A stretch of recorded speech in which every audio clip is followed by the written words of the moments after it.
बोले विश्वास एक राम नाम को, निश्चित भगवत प्राप्ति हो जाएगी। कर तुम अकर तुम अन्यथा कर तुम, सर्व समर्थ भगवान को अधीन कर ले, वो नाम है। इस बात को पकड़ लीजिए। सब बड़े बड़े महापुरुषों ने इसी से वस्तु प्राप्त की है। ये आप समझ लीजिए। प्रारंभिक साधनों को इसलिए बताया जाता है कि आप इतना असाधनों में फंसे रहे, उससे हट जाए, नहीं तो एकमात्र भगवत प्राप्ति के लिए समर्थ है, समस्त कामनाओं की पूर्ति के लिए समर्थ है नाम। विश्वास एक राम नाम को, मानत नहीं परतीति अनत सोई, स्वभाव मन बाम को। विश्वास एक राम नाम को। पूरे जीवन में जो साधना हुई उसका फल ये हुआ कि नाम में विश्वास हो गया कि जो कुछ है वो सब राधा राधा राधा। सच्ची कहते हैं। कल संत जन भी थे तो यही कहा कि ऐसा ना समझो कि किसी साधन का परिचय नहीं या किसी साधन को किया नहीं, लेकिन उस सब साधन का फल आया है हृदय में। वो चीख चीख के कह रहे कि राधा राधा पकड़ लो पकड़ लो। जो सौभाग्यशाली होगा वो पकड़ लेगा, नहीं तो नहीं पकड़ पाएगा। पक्का समझ लीजिए पूरे जीवन का सार। गोस्वामी जी कह रहे, मैं भगवान शंकर को साक्षी करके कहता हूं, मेरी जबान गल जाए यदि रा और मां के सिवा, मैं जरा भी झूठ बोल रहा हूं, ये मेरे माई बाप है, इसी से मुझे सब कुछ प्राप्त हुआ है। परम भगवदाकार वृत्ति में स्थित महापुरुष। एक बार अकबर ने सुना गोस्वामी तुलसीदास जी की महिमा, तो कितना भी वो राजमद तो होता ही है, बुलाओ उनको और हमारी सभा में आकर चमत्कार दिखाएं। संतों ने सदैव इसलिए इन बादशाहों की आज्ञाओं का आदर किया है कि अगर नहीं जाएंगे तो कहीं ऐसा ना हो कि विपरीत भाव करके कुछ ऐसा आदेश कर दे जिससे भजन साधन करने वालों को भारी विघ्न पड़ जाए। मति है, राजमद है, कहीं उल्टा आदेश ना हो जाए, अपने लिए नहीं, अपने धर्म में चलने वालों के लिए। गोस्वामी जी गए, उसने कहा, दिल्ली में था उस समय, उसने कहा कि कोई चमत्कार दिखाओ, आप सिद्ध हिंदू फकीर हो, कोई चमत्कार। कहा मैं तो राम राम राम, इससे ज्यादा कोई चमत्कार ही नहीं आता है। फिर कहा आप कोई चमत्कार दिखाइए, आप सिद्ध फकीर हैं तो कोई चमत्कार दिखाइए।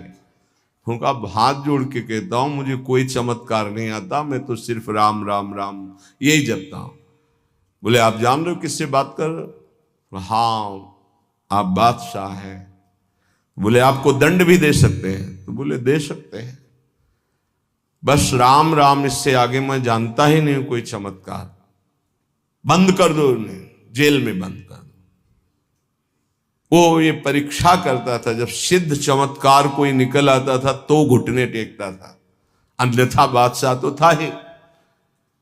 बड़े बड़े संतों को बुलाया है और उनसे चमत्कार की बातें कही।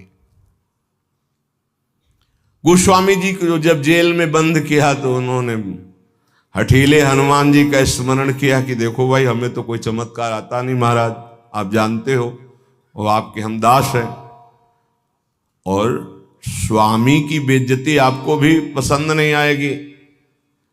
सब कहते हैं कि गोस्वामी सियाराम का दास है और आप भी सियाराम के दास हैं महाराज। अब आप देख लीजिए, करोड़ों असंख्यों न जाने कहां से बानर प्रकट हुआ कि ऐसे एक एक कंगूरा पकड़ करके बिल्डिंग को उखाड़ उखाड़ के फिर विध्वंस शुरू हो गया। हनुमान जी महाराज का आदेश, अष्ट सिद्धि नौ निधि के दाता हैं, ऐसा जानकी जी ने वरदान दिया था। देर नहीं लगा, हाहाकार मच गया पूरी दिल्ली में। बादशाह से कहा चमत्कार शुरू महाराज। आपके जितने भी अंगरक्षक सैनिक जो सम्महल के उठा उठा के पटक रहे हैं बानर, और न जाने कितने कंगूरे गिरा दिए हैं, बिल्डिंगें विध्वंस हो रही, मना लो महात्मा को, नहीं कुछ ही मिनट में पूरी दिल्ली को भी ध्वंस कर देंगे आपके जितने महल हैं। तुलसीदास जी के चरणों में गए, प्रणाम के बोले पहले चमत्कार दिखा दे। बोले अब भी कह रहा हूं, कोई मेरा चमत्कार नहीं, हम सिर्फ राम राम जानते हैं। ताज उतार के रख के चरणों में बड़े सम्मान से विदा किया। केवल नाम, विश्वास एक राम नाम को। एक ऐसे महापुरुष हैं गोस्वामी तुलसीदास जी, हृदय से कहता हूं, जो प्रेम में, ज्ञान में, वैराग्य में, योग में सबसे बढ़े चढ़े हैं।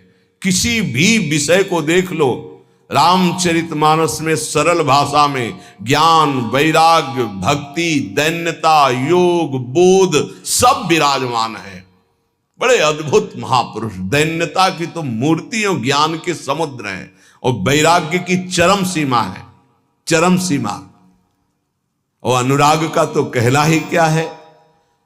कह रहे मानत नहीं परतीति, ये कोई विश्वास नहीं कर पा रहा नाम पर। एक माया का ऐसा प्रभाव है, क्योंकि नाम पे विश्वास हो गया, काम बन गया। जितने महाभागवत भक्तों के चरित्र हैं आप पढ़कर देख लीजिए, सब नाम प्रेमी पाए गए। और जहां नाम नहीं है तो वहां देखा है सब साधन करने पर भी प्रमाण है कि एक नहीं लाखों प्रमाण ऐसे मिले हैं। कल भी आपको बताया था, ऐसे आए, बहुत सुंदर साधन चल रहा है, लेकिन उनका प्रश्न था, मेरा मन चंचल और अशांत है। बस सरल भाषा में समझ लीजिए। एक उदाहरण दे चुके सत्संग में कई बार कि एक संत ने प्रेत सिद्ध किया, गुरु प्रदत्त मंत्र से प्रेत प्रकट हुआ और कहा कि हमें काम बताओ, नहीं हम उठा के पटक देंगे। तो जहां काम बताते चट्ट कर देता वो, अब काम बताओ, नहीं उठा के पटक देंगे। वो परेशान हुए, बोले 2 मिनट तुम इस काम को बराबर करते रहो, मैं आ रहा हूं। गुरु जी के पास गए, बोले तो आफत हो गया। वो कह रहा काम बताओ, नहीं तो उठा के पटक देंगे। तो वो काम बताओ, पटकने का नंबर कैसे आएगा, एक खंबा गाड़ दो, उसे कहो चढ़ो उतरो, जब और काम होगा तो बताएंगे इसी में चढ़ो उतरो। हाँ, तो जानते हो प्रेत कौन है? मन। अगर इसको काम में नहीं लगाया तो उठा के पटक देगा किसी विषय में ले जाके। क्या करो, नाम का खंबा गाड़ दो, राधा राधा राधा, चढ़ो उतरो, राधा राधा राधा, जब कोई काम होगा तो बताएंगे राधा राधा राधा, सिद्ध हो जाओगे। नहीं उठा के पटक देगा काम में, क्रोध में, लोभ में, मोह में, मद में, मत्सर में। इसके बहुत तरीके हैं, समझ ही नहीं पाएगा। बाद में समझ में आता है कि गिर गए, गिरते समय समझ में ही नहीं आता गिरते हैं। ऐसा विचित्र इसका आकर्षण है मन का। तो मानत नहीं परतीत अनत ऐसोई स्वभाव मन बाम को। ये विरुद्ध चलता है, शास्त्र विरुद्ध चलता है, गुरु के विरुद्ध चलता है, मन के विरुद्ध चलता है। बड़ा विचित्र खेल है। जैसे आप खिड़की से देख रहे हो, नीचे वाला देख ना पा रहा हो कि तुम्हें देख रहे, ऐसे गुरुदेव सबको देखते रहते हैं, हर दृश्य को देखते रहते हैं। गुरुदेव कौन है?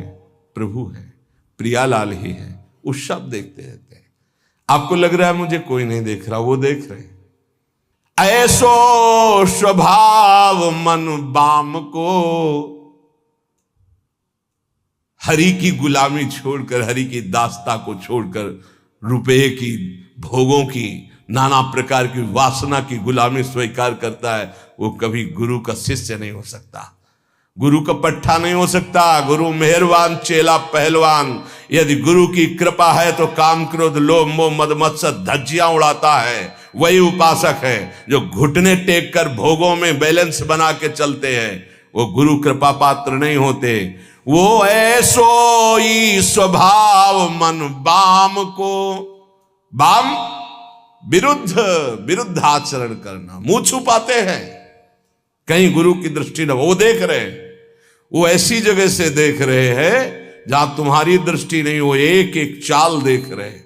वो छुप के सोचता है कि मैं निकल गया, वो देख नहीं पाए, और तुम्हारा छुपना, तुम्हारा निकलना वो सब देख रहे थे, पर वो मुस्कुरा रहे थे। बेटा, ये तुम अपने आप को फंसा रहे हो, कहीं और कोई छल कपट नहीं कर रहे, अपने आप का नाश कर रहे हो। अगर तुम इस तरह से अपने जीवन को व्यतीत करने को ठाना था तो ये कंठी और तिलक, ये भगवत मार्ग क्यों स्वीकार किया था? खूब संसार में राग रंग में मगन कौन किसको देखता है?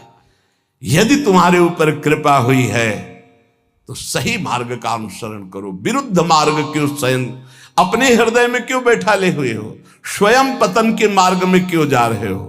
पर गोस्वामी जी कह रहे, मेरे कुटिल मन का स्वभाव बन गया है कि इसे विश्वास नहीं हो रहा प्रभु के नाम पर, और ये विरुद्ध चल रहा है। आगे कह रहे, देखो बहुत ऊंची बात कह रहे हैं, बस पकड़ ले। उन महापुरुष ने बताया कि मैं वेदांत का अनुशीलन करता हूं, तो पढ़िबो पर्यो न छठी छमत ऋगु जजुर अथर्वन साम को, व्रत तीरथ तप सुनि सहमत पची मरे करे तन छाम को, विश्वास एक राम नाम को। पकड़ लो भाई। कह रहे हैं ये पढ़िबो पर्यो न छठी छ न्याय शास्त्र वैशेषिक सांख्य योग मीमांसा वेदांत, ये छह, और ऋगु जजुर अथर्वन साम, ऋग्वेद यजुर्वेद अथर्वेद सामवेद, ये चार वेद। बोले मेरे छठी में भी नहीं रखा गया इनको, मैं वो अनन्य निष्ठ नाम का हूं। अब भाव दूसरा इसका लीजिए कि जो चारों वेदों को कंठस्थ किए हैं और छह न्याय वैशेषिक सांख्य योग मीमांसा वेदांत का संपूर्ण ज्ञानी है, लेकिन वो नाम जप नहीं करता है। बस ये बात हमने देखी है, ये देखी है, इसी में चले हैं। नाम जप नहीं करता और व्रत भी करता है, तीर्थ भी स्नान करता है, तपस्या भी करता है, तो सुनि सहमत पचि मरे करे तन छाम को। पच पच के मर जाए तो भी वो अपने मन को भगवदाकार नहीं कर सकता, ये पक्का। ये भाई शायद है आप लोगों में कोई ऐसा हो जो इनमें प्रवेश पाए हो, ऋग्वेद सामवेद अथर्वेद यजुर्वेद या न्याय शास्त्र वैशेषिक शास्त्र सांख्य शास्त्र योग शास्त्र मीमांसा शास्त्र वेदांत शास्त्र। इसके बाद व्रत तीरथ तप सुनि सहमत पचि मरे करे तन छाम को। वो व्रत भी करते थे, रोज गंगा स्नान, रोज देवाराधन, रोज वेदांत अनुशीलन, बड़े अच्छे वयोवृद्ध हो चुके। फिर उन्होंने कहा मैं पर्दा करके नहीं बोल रहा हूं, खुला बोल रहा हूं, सच्ची बोल रहा हूं कि मेरा मन बहुत चंचल है और अशांत है। धन्य है इस समय जो गोस्वामी जी कह रहे हैं कि सहमत पचि मरे करे तन छाम को।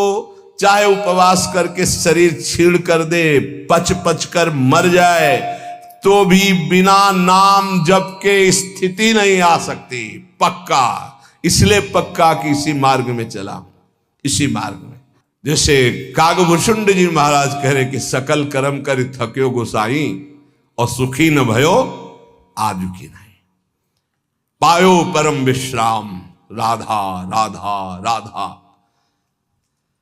कह रहे कि चारों वेद कंठस्थ हो, छयो ये खूब व्रतानुष्ठान करके शरीर सुखा दिया हो, तपस्या करके पच पच के मर जाए, फिर भी वो स्थिति नहीं आएगी जो नाम से आती है। यदि नाम नहीं तो वो स्थिति नहीं, पक्का। ये बहुत जगहों में देखा।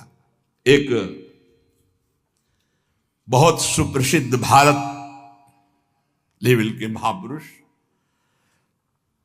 जब वही 24 वर्ष की अवस्था होगी लगभग, तो मिले। उन्होंने संस्कृत में पूछा, किम नामधेय, तुम्हारा नाम क्या है संस्कृत में? तो आनंद स्वरूप उस समय ब्रह्मचर्य का पूर्णता होकर महावाक्य में तो